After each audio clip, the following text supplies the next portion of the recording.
And welcome back to Salapon Adventure. So here's the part 2 of Bisita Iglesia natin. So nandito tayo ngayon sa Buso-Buso, Batangas City. So ayan, picture taking muna kami dito dahil nakita namin na yung spot is maganda. So ayan yung spot natin. So yung road, may part lang na inaayos pa.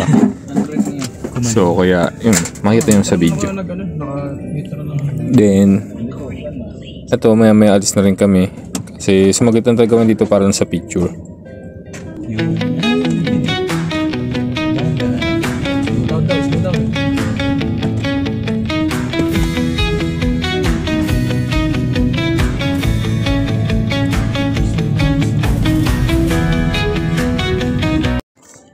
And we are here at Taal Church. Kaso nga lang mali yung napuntahan natin kasi napuntahan natin is yung Old Taal Church, which is yung the Pilgrim ba yun?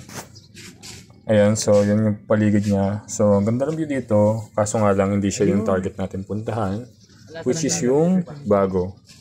So ikot ko lang muna kayo dito saglit, pati doon sa Old Church ng Batangas, Taal. Masarap sana tumambay, kaso nga lang syempre malayo-layo pa yung babiyahin natin. Pupunta pa tayo ng Taal Church mismo, yung bago. Then yung Monte Maria. So tour ko muna kayo sa Old Taal Church. Ito nga pala yun, yung The Pilgrim. So Knights of Columbus. So yun yung old church na gumuho. So yun na yung lugar niya ngayon. So pero yung sa gilid niya yung kaninang tinambayan natin. So ngayon punta na tayo sa Taal Church mismo. So let's go. And here we go now at Taal Church. Ayan, so yung maraming tao ngayon dito ng Totisa. Kumuha ako ng konting video cut lang din mga ilang minutes lang yan. Pasensya na po. So yan. So yung buong paligid niya. So, yan, dito ko na-miss sa pinakataas niya. Yung naka-ukit doon sa taas.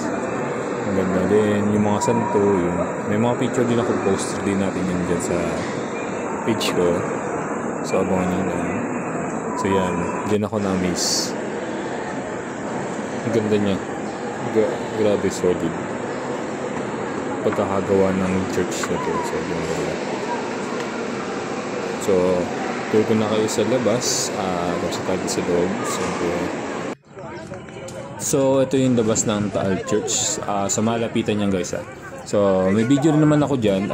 Yan, lalabas maya sa screen natin yung pinaka-view niya sa baba. So ilang step lang din yung yung pagitan mula doon sa baba. Sobrang lapit lang din. Pero doon kitang-kita yung buong spot. So ito yung sinasabi sa inyo guys. May nasulat yan Taal Church. Marami nagpipicture dyan. So sinepo ako na talaga na walang nagpipictures. Kaya nakuha natin maganda. So after nito punta tayo sa Monte Maria. See you! At ito na nga tayo, on the way tayo sa Monte Maria. So yun yung planta madadaanan natin bago yung Monte Maria. So pasensya na sa video, hindi ko alam kung ano nangyari, bakit na naman ganito. So yun guys, kita-kits na lang sa Monte Maria. Bye!